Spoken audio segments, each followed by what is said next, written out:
What did Rome really look like in the 1600s? Before the modern city, before the tourists, before centuries of change, and what did it feel like to live in a city where the church ruled everything, where ancient ruins mixed with brand new palaces, and where beauty was literally a weapon in a religious war? In this video, I'm using AI to bring historic paintings, maps, and engravings of Baroque Rome to life. The goal isn't just to look at the past, but to step into it, to move through these streets, to see the city as it once was. We're going to explore St. Peter's Basilica while it's still under construction, walk through artist workshops where Bernini is just 27 years old, stand in markets where heretics were burned, visit the Vatican Palace, see how ordinary Romans lived, and if you stay until the end, I'll show you how these same places look today, revealing how Rome transformed over time. I want to start right here on the Janiculum Hill as the sun rises over Rome. The year is 1625. Before you, a city transformed, not the marble Rome of the Caesars. That empire crumbled 1,000 years ago, not yet the tourist-filled capital of modern Italy. This is something different entirely. This is Baroque Rome, and it's the most ambitious construction project Europe has seen in a millennium. Look at the skyline. 63 church domes puncture the view. The air already carries incense, bell chimes, and the sound of 100,000 souls waking to another day in the eternal city. See that massive dome catching the morning light? That's St. Peter's, Michelangelo's dome. Still new enough that your grandfather might remember its completion. The view stretches for miles. To the east, ancient ruins lie partially buried. The Forum, where cattle now graze among broken columns. To the west, the Vatican spreads across the landscape like a city within a city. Between them, a tapestry of terracotta roofs and church spires. The Tiber River winds through it all, its waters the colour of clay, carrying the city's waste toward the sea. But this isn't the Rome you think you know. What you're about to witness is a city rebuilding itself from ruins, transforming from a medieval backwater into the capital of Catholic Europe. A city where popes wielded hammers alongside their holy decrees, where artistic genius walked the same streets as plague and poverty, where the church was quite literally reshaping reality itself. The Rome of 1600 to 1650 exists in a peculiar moment of history. The Renaissance has passed, the Reformation has split Christian Europe in two, and the Catholic Church, wounded by Protestant criticism, has decided to fight back, not with armies alone, but with art, architecture, and overwhelming beauty. This is the age of the Baroque, and Rome is its epicenter. Population roughly 110,000 people, down from nearly 1 million in ancient times. But what the city lacks in numbers, it compensates for with ambition. 8 popes will reign during this century, and nearly all of them will be obsessed with the same thing: building. Imagine a city where ancient Roman columns lie half buried in dirt streets, where cattle graze in the Forum, where the Colosseum serves as a quarry and a fortress. But rising from these ruins, something new. Churches so ornate they seem to drip with gold. Fountains that turn water into theatre. Palaces that dwarf anything medieval Europe ever built. The transformation didn't happen overnight. Pope Sixtus V, who reigned from 1585 to 1590, laid out the blueprint. He cut new streets through the medieval tangle. He restored ancient aqueducts, bringing fresh water to the city for the first time in over 1,000 years. He moved ancient Egyptian obelisks to mark important piazzas, claiming pagan monuments for Christian purposes. Now, in 1625, his successors continue the work with even more ambition. The popes have learned a lesson from the Reformation. If Protestants claim Catholicism is too worldly, too corrupt, then Rome will double down. It will build churches so beautiful that stepping inside feels like stepping into heaven itself. It will commission art so moving that conversion happens through the eyes, not the mind. This is the century of Bernini and Borromini, of Caravaggio's dramatic shadows, of Galileo's uncomfortable truths, where science and faith collide in the same piazzas, where marble fountains spring to life, where the church commissions artists to paint ecstatic saints while simultaneously operating the Inquisition. The money for all this comes from everywhere. Pilgrims pouring into the city for holy years, each expected to leave donations. Tithes from Catholic lands across Europe. Taxes on the Papal States, the Church's own temporal kingdom stretching across central Italy. The sale of indulgences, despite Protestant outcry. The contradiction isn't accidental, it's the entire point. Rome in the 1600s is a city trying to prove something. To itself, to Europe, to God. Now let's step down from the hills into the streets themselves. It's just after dawn and Rome is waking. Notice how narrow the streets are. Medieval buildings pressed together, 3 and 4 stories high, painted in ochres and umbers, their facades already showing the grime of city life. Laundry hangs from windows. A woman empties a chamber pot into the street below. No warning called. You'd learn quickly to walk in the centre of the road. The smell hits you immediately. Horse manure mixed with human waste. Rotting vegetables from yesterday's market. Wood smoke from cooking fires. And underneath it all, the peculiar smell of old stone and stagnant water. In summer, the heat intensifies everything. In winter, at least the cold provides some mercy. But look closer. See those columns built into that building's foundation? That's ancient marble, 2,000 years old, recycled. That archway, part of a Roman temple. Now someone's entrance hall. The city cannibalizes its past to build its present. It's practical. Why quarry new stone when perfectly good marble lies scattered across the landscape? But it's also symbolic. The Christian city literally built on pagan foundations. A baker's shop opens, its oven already radiating heat. The smell of fresh bread temporarily overwhelms the street's usual odours. A line forms quickly. Bread is the foundation of Roman diet. The baker's apprentice, barely 10 years old, hauls another batch from the massive stone oven. Child labour isn't a controversy here. It's how the world works. Now watch this. A cardinal's entourage passes. Scarlet robes, servants in livery, armed guards. Everyone presses against the walls to let them through. Cardinals aren't just religious figures here. They're princes. They own palaces. Some command armies. The church isn't just a religion in Rome. It's the government, the economy, the law. There are roughly 70 cardinals at any given time during this period. They live like Renaissance princes because, functionally, that's what they are. Each maintains a household of dozens or even hundreds. Servants, secretaries, guards, artists, musicians. Their palaces rival anything built by secular nobility. When a pope dies, these cardinals gather in conclave to elect the next one. And the politicking can be brutal. But look in the doorways. Beggars. Rome has always attracted the desperate, pilgrims who spent everything getting here, peasants fleeing famine in the countryside. The disfigured seeking miracle cures. The gap between cardinal and beggar is measured in marble palaces and gold thread. But they share the same streets. The church does provide some charity. Confraternities, religious brotherhoods distribute bread to the poor. Hospitals run by religious orders offer basic care. But the need always exceeds the charity. Begging is a profession here, with its own hierarchies and territories. See that water carrier passing? A wooden barrel strapped to his back. Despite the new aqueducts and fountains, many buildings still lack direct water access. This man will climb 5 flights of stairs day after day for a few coins per barrel. His legs are like iron. His back permanently bent. He'll be dead before 50, worn out by the work. The bells ring for morning mass. And notice, people actually go. This isn't a formality. Religion in 1625 Rome is as real as hunger, as present as the stones beneath your feet.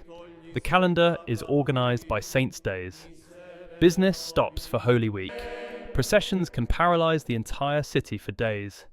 Every neighborhood has its church, some dating back 1,000 years, others freshly built. Every trade guild has its patron saint.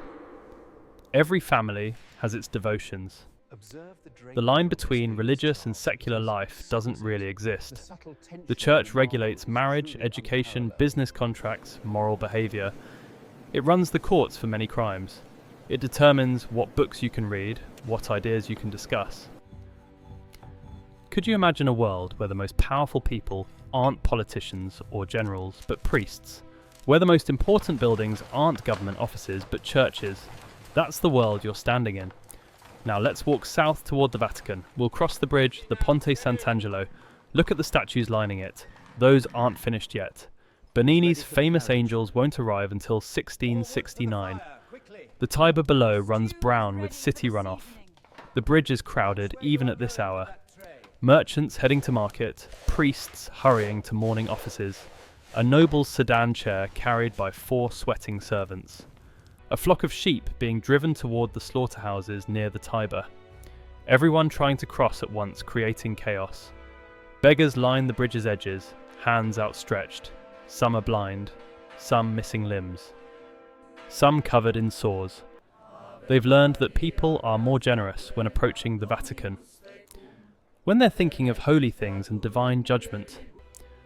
A few coins into a beggar's hand might reduce your time in purgatory. It's a transaction both spiritual and economic. And then you see it, St. Peter's Basilica. Even now, in 1625, it's not complete. It won't be finished officially until 1626. Scaffolding still clings to sections of the facade, but what's finished takes your breath away. Look at that dome, Michelangelo's dome. It rises 136 meters into the Roman sky. It's the tallest dome in the world. And it will remain so for centuries. It took 22 years to build. 40,000 people can fit inside the basilica. The piazza before it isn't yet the enclosed space it will become. Bernini's famous colonnade. Those embracing arms won't be built for another 30 years. Right now, it's more open, less defined. Buildings press close to the basilica's sides. The space feels unfinished, transitional. See that bronze structure over the altar? That's the baldachin, designed by Bernini. It weighs 63,000 kilograms, stands as tall as a 4-story building, and it's made from bronze, stripped from the Pantheon's ancient roof. The Pope ordered it melted down, ancient Roman bronze repurposed for Catholic glory. Now step inside with me. The scale defies comprehension. The ceiling soars so high it creates its own weather. Mist sometimes forms in the upper reaches. Marble in every colour. Green from Egypt, purple from Greece. Red from North Africa. Gold leaf catches candlelight everywhere you look. Your footsteps echo despite the crowds. Pilgrims from across Catholic Europe kneel before side altars, praying to their favourite saints. Some have walked for months to get here. Some have sold everything they owned for this journey. They touch the bronze statue of St. Peter, worn smooth by centuries of devotion. They collect holy water in small vessels to take home. They buy indulgences, certificates promising reduced time in purgatory. The air is thick with incense, frankincense and myrrh. The same materials that perfumed Solomon's temple. Candles by the thousands flicker in the dimness. Somewhere, a choir practices. Their voices floating in the vast space like angels might sound. This is deliberate overwhelming. The Baroque isn't subtle, it's emotional manipulation through beauty. And it works. Protestant churches are whitewashed and simple. Plain walls, plain benches. Scripture alone. This is the Catholic response. Proof of divine favour measured in tons of marble and acres of frescoes. Notice the side chapels, each one a work of art in itself. The chapel of the Pietà houses Michelangelo's masterpiece. carved when he was just 24 years old. Mary holding her dead son. The marble so realistic you expect it to be warm to the touch. Pilgrims weep before it. Some reach out as if to comfort her. The Pope lives here, not just symbolically, literally.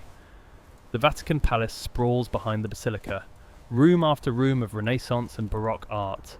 During our period, you'd encounter Urban VIII of the Barberini family. He'll reign from 1623 to 1644, and he'll spend church money like it's infinite, because to him it essentially is. Urban VIII is a complicated figure. He's a poet. A patron of the arts, a politician and a spendthrift. He'll commission Bernini's Baldachin and countless other works. He'll also preside over Galileo's trial in 1633, forcing the astronomer to recant his support for heliocentrism. He'll nepotistically advance his Barberini relatives to positions of power and wealth. He'll fortify the Castel Sant'Angelo and wage war to expand the Papal States. He embodies the contradictions of his age, cultured and ruthless, pious and worldly, generous and grasping. But notice what's missing in the piazza. See how the square feels unfinished? Bernini's colonnade, those sweeping arms that embrace St. Peter's Square. They don't exist yet. That's a project for later in the century. Rome in the 1600s is always a city mid-construction, always becoming. This building took 120 years to construct. Longer than most empires last. It bankrupted the church's finances. It helped trigger the Protestant Reformation when indulgence sales funded construction. And standing before it, you begin to understand why they built it anyway. Stick around until the end and I'll show you how St. Peter's looks today. For now, let's move into the artist quarter. The streets near Piazza del Popolo, where the painters and sculptors keep their studios. This neighbourhood has a different energy, less grand, more creative. The streets are narrower still, almost tunnels between buildings, but light spills from workshop doorways. The sound of hammers on chisels rings out. The smell of oil paint and turpentine mingles with the usual urban odours. Look through that doorway, see the workshop, apprentices grinding pigments. Lapis lazuli from Afghanistan for the Virgin's blue robes, crushed and mixed with oil. Vermilion from Mercury, gold leaf so thin you can see light through it. Art isn't just inspiration in 1625, it's chemistry, craft, brutal physical labour. The apprentices start young, sometimes as young as 12. They'll spend years grinding pigments, preparing canvases, cleaning brushes before they're allowed to touch a painting. The master-apprentice system has been in place for centuries. You learn by watching, by doing the grunt work, by gradually earning more responsibility. In 1625, Gian Lorenzo Bernini is just 27 years old, but already the Pope's favourite. He's working on the Baldachin for St. Peter's. By the time he dies in 1680, he'll have reshaped Rome more than anyone since the Caesars. His fountains, his churches, his sculptures, they'll define Baroque. Bernini is a genius, but he's also a showman. He understands drama, emotion, the theatrical. His sculptures don't just sit there, they move, they twist, they capture impossible moments of action frozen in marble. His Apollo and Daphne shows the nymph transforming into a laurel tree, her fingers becoming leaves. His David isn't posed heroically after victory. He's caught mid-action, face contorted with effort, about to release the stone. Caravaggio painted here, though he died in 1610, but his influence haunts the city. His technique, tenebrism, those dramatic shadows. Every young artist imitates it. He painted saints as real people. Dirty feet, weathered faces, the Madonna as a peasant woman. It was revolutionary. It was also controversial. Some of his paintings were rejected as too vulgar for churches. Caravaggio's life was as dramatic as his paintings. He killed a man in a brawl over a tennis match and fled Rome with a price on his head. He died at 38, possibly murdered. Possibly from lead poisoning from his paints. Possibly from disease. But his paintings survive. Dark and beautiful and unsettlingly real. Now step into this church. Chiesa di Santa Maria della Vittoria. In later decades, Bernini will place his Ecstasy of Saint Teresa here. A sculpture so sensual it blurs the line between religious and erotic. But even now, the church drips with decoration. Every surface carved, painted, gilded. The Baroque abhors emptiness. Look up at the ceiling.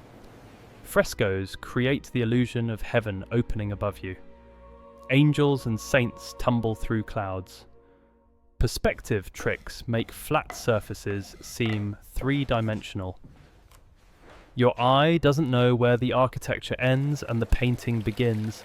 That's intentional. The Baroque wants to dissolve boundaries between earth and heaven, between matter and spirit. Notice the faces in the art. They're not serene like Renaissance figures. They're emotional, ecstatic, suffering, weeping. The Baroque wants you to feel, not think. It wants your heart, not your head. This emotional intensity serves a purpose. The Church is fighting Protestantism with feeling. If reformers appeal to reason and scripture, Rome appeals to beauty and emotion. If Protestant churches are bare, Catholic churches overflow with art. It's theological warfare conducted through architecture and painting. See that sculptor working that block of Carrara marble? He's part of a system unchanged since Roman times. The marble comes from the same quarries Michelangelo used, the same ones that supplied the Pantheon. It's transported by ox cart, carved by hand, lifted into place with rope and muscle and absolutely no margin for error. One mistake in the carving and months of work crumble. The marble arrives as rough blocks, weighing tons. The sculptor studies it, looking for flaws, planning how to work with the stone's natural grain. Then begins the slow process of roughing out the basic form, gradually refining, adding detail.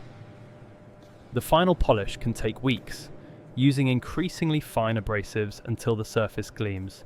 This is how beauty is made, slowly, expensively, by human hands. The Baroque feels effortless, but it's built on calculation, craft, and crushed pigment. Now let's step into Campo dei Fiori, the field of flowers. Though today it's a vegetable market, listen to the noise. The square erupts with sound and colour. Farmers from the countryside bring produce on donkey back. Artichokes. Rome is famous for them. Pecorino cheese. Wine from the hills. A fishmonger sells eels from the Tiber. You can smell his stall from 3 streets away. Women haggle in thick Roman dialect. A language unto itself, barely intelligible to Tuscans. The food would surprise you. No tomatoes yet. Those are still exotic New World curiosities, not yet accepted into Italian cuisine. Pasta exists, but it's luxury. Most Romans eat bread, beans, whatever vegetables are in season. Meat is for the wealthy. Feast days mean roasted lamb if you're lucky. A woman sells fresh eggs, each one carefully nested in straw. Another offers wild greens collected from the countryside. A baker displays yesterday's bread at half price. Nothing is wasted.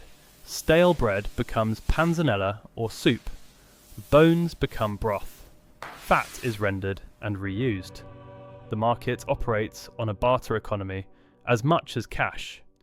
A farmer trades eggs for bread. A fishmonger accepts wine in payment. Small copper coins change hands for minor purchases, but silver and gold are for larger transactions. Most Romans live their entire lives never touching a gold coin, but this square has another purpose. See that spot? By the 1600s, it's where the church executes heretics. In 1600, Giordano Bruno was burned alive right there for refusing to recant his belief in an infinite universe. The same space for carrots and executions, the medieval and the Baroque existing side by side. Bruno's execution is remembered with horror by some, satisfaction by others.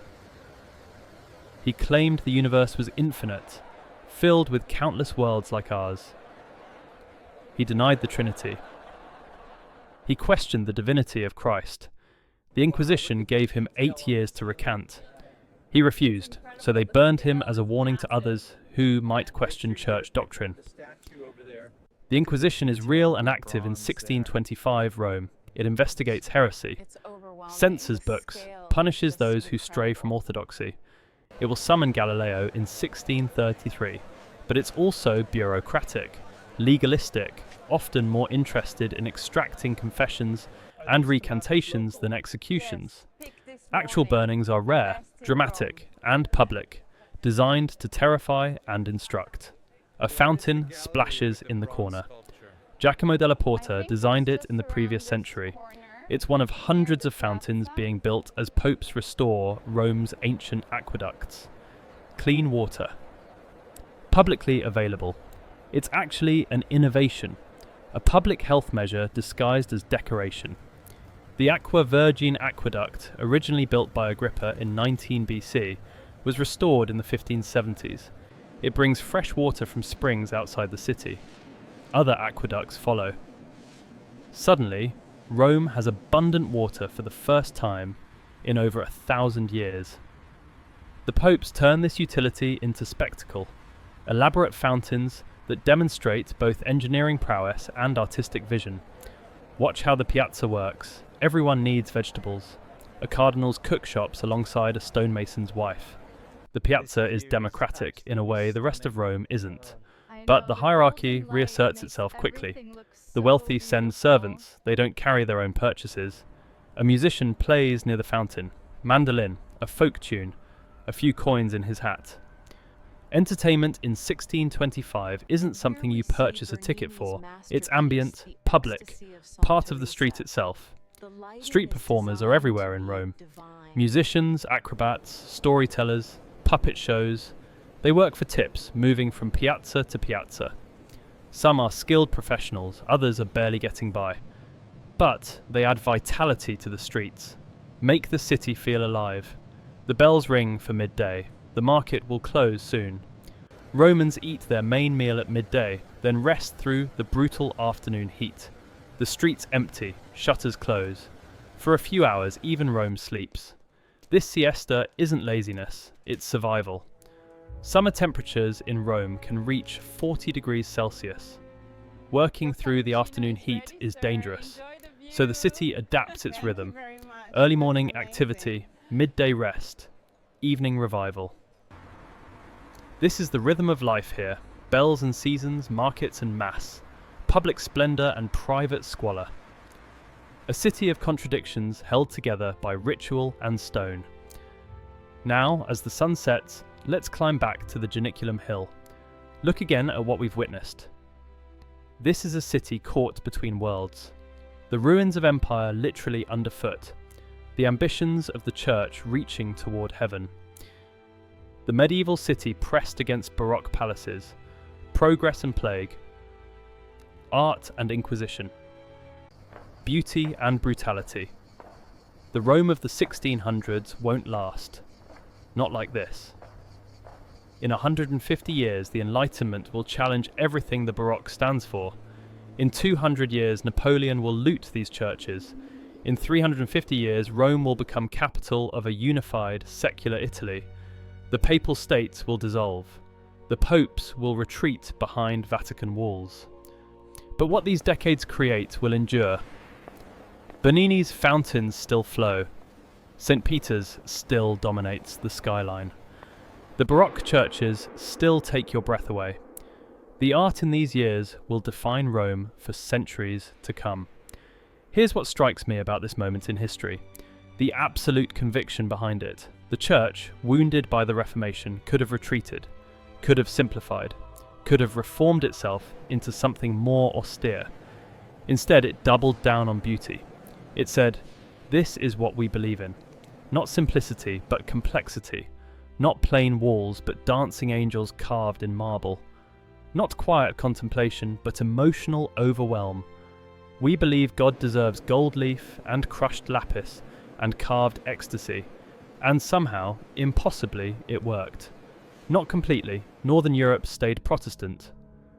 But Catholic Europe stayed Catholic. And millions still come to Rome every year drawn by what was built in these decades of furious construction. Think about what that means. A religious organization responded to criticism not with arguments, but with art. Not with theology, but with beauty. They built their way out of crisis. They created experiences so overwhelming that doctrine became secondary to emotion. As night falls over the city, lights appear in 1,000 windows, candles and oil lamps, the same light that illuminated ancient Rome, now illuminating the Baroque. Technology has barely changed.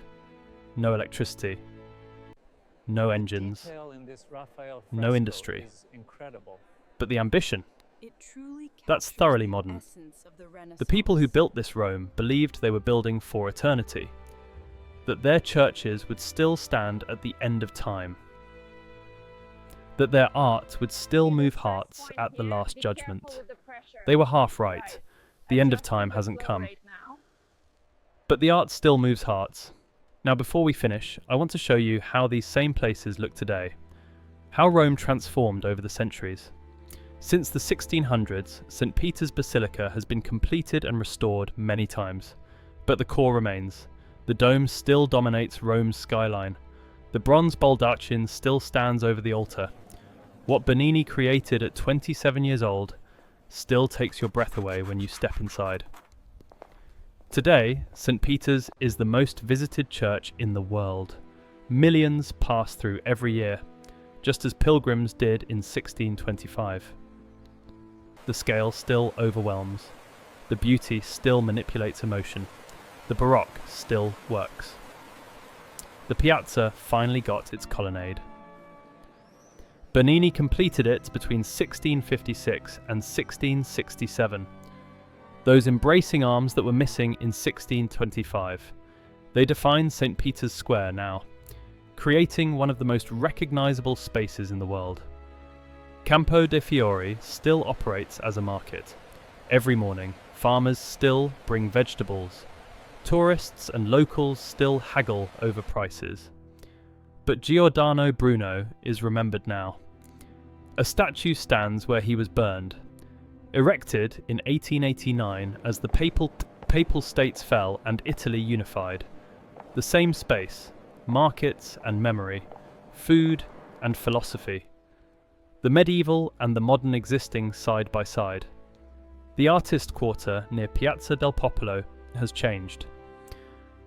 But art still happens here. Galleries replace workshops, tourists replace apprentices, but creativity still flows through these streets. Rome never stopped being a city of artists. The churches are still there. Chiesa di Santa Maria della Vittoria, St. Giles, hundreds of others, still ornate, still gilded, still trying to overwhelm you with beauty, still succeeding. The Tiber still runs through the city, though it's cleaner now. Embankments built in the 1800s prevent flooding, but the river remains Rome's artery. Its highway, its constant companion. Rome is a city shaped by layers rather than replacement.